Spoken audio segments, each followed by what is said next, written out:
Hello à tous, c'est Arimakode. Aujourd'hui, dans la vidéo que nous allons voir, c'est principalement pour parler encore des nombres complexes. Mais là, c'est vraiment pour aller dans le vif du sujet. Donc, on va commencer vraiment à faire des choses qui sont pas mal. Donc, on va aller droit au but. Déjà, premièrement, comment se présente un nombre complexe? Par définition, notre nombre complexe Z. Ça, c'est par la convention qui se met sous la forme A plus IB. Avec A et B, on va dire des réels. Ça veut juste dire que A appartient à R et B appartient à R. C'est juste pour dire que c'est l'équation de ces deux inconnus. Et donc aujourd'hui, si on va donc Z, si on donne par exemple Z' qui serait égal à A' plus I B', pareil avec A', B' appartenant à R carré. Ce qui va se passer, c'est qu'il faut savoir déjà, premièrement, un nombre complexe, d'abord, comme on a dit, ce sont des réels. Un nombre complexe, on peut faire ce qu'on appelle une somme. C'est-à-dire, on va dire Z plus Z'.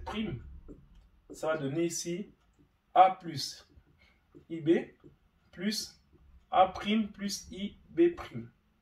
Ça va donner ici A plus A' plus IB plus IB'. On va mettre le A plus A' comme ça. Bon, je peux mettre en parenthèse si je veux. Je mettrai I en facteur, ça ferait B plus B'. Ça, c'est Z plus Z'. Donc, je vais donner un exemple simple. Je prends par exemple Z égale à 2 plus 3i. Et puis Z' qui serait égal à 1 moins i. Si on fait Z plus Z', ce serait égal à 2 plus 3i plus 1 moins i. Ça va donner ici donc 2, on va dire 2 plus 3i plus 1 moins i.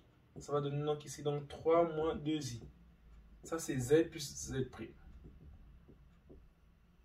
Premièrement. Donc déjà ça c'est ce qu'on appelle déjà la somme, on va dire la somme de deux nombres complexes. Mais ce qu'il faut savoir c'est que déjà A, quand on donne Z égale à A plus I, A c'est, on va dire, c'est ce qu'on appelle souvent la partie réelle, on va dire.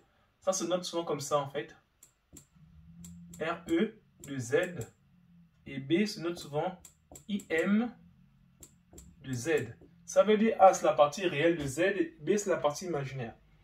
Donc ici, quand on représente généralement un point Z, par exemple si Z représente un point M et que Z égale à A plus IB, ça veut dire que M aura pour coordonnées A et B. Ou on note aussi M comme ça. A point virgule B. Voilà, ça c'est la première chose qu'il faut savoir pour les nombres complexes.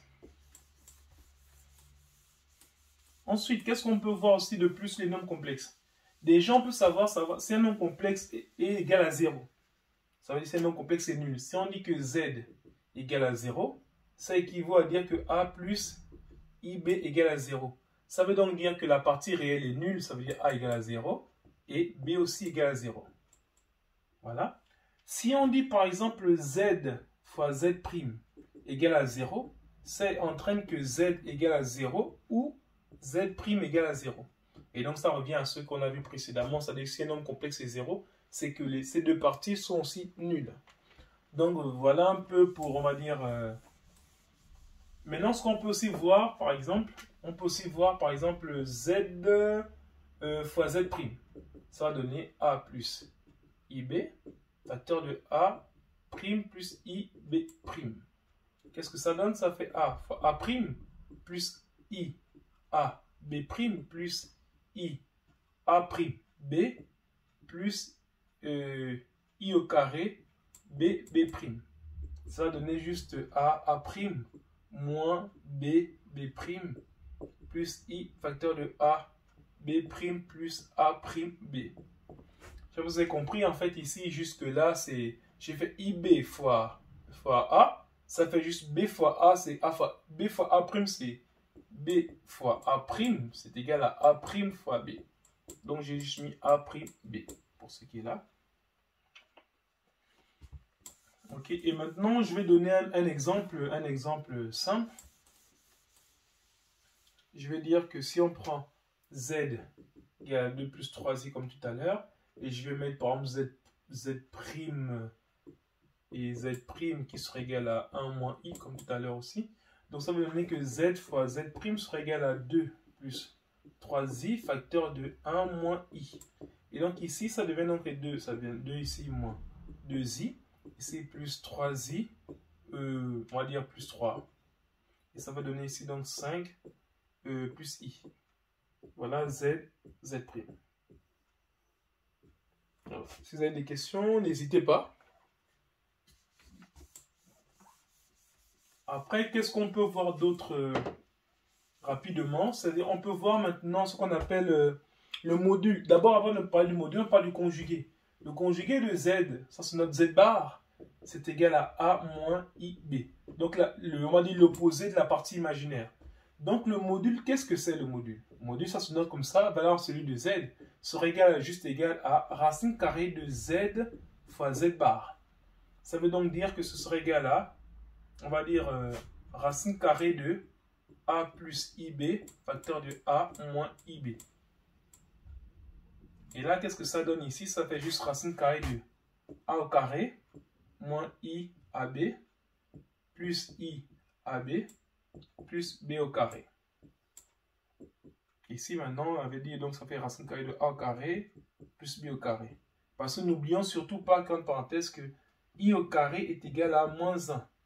Donc voilà, c'est surtout ce qu'il faut oublier. Donc le module de z, c'est souvent racine carrée de a au carré plus b au carré. Voilà. Donc qu'est-ce qu'on peut... On va voir juste un exemple. Un exemple simple. Je prends ici, si je prends z égale, je garde 3 moins i. Si je prends le module de z, ça veut dire racine carrée de 3 au carré plus moins 1 au carré. Ça devient ici donc racine carrée de 9 plus 1. Ça fait racine de 10. Voilà le module de z. Donc déjà là, on est pas mal déjà. Donc ça c'est déjà cette première partie qui était juste pour faire des calculs simples sur les nombres complexes. Et là la prochaine partie, on va parler maintenant de la partie algébrique, le lien avec la partie trigonométrique, plus la partie exponentielle. Voilà, merci.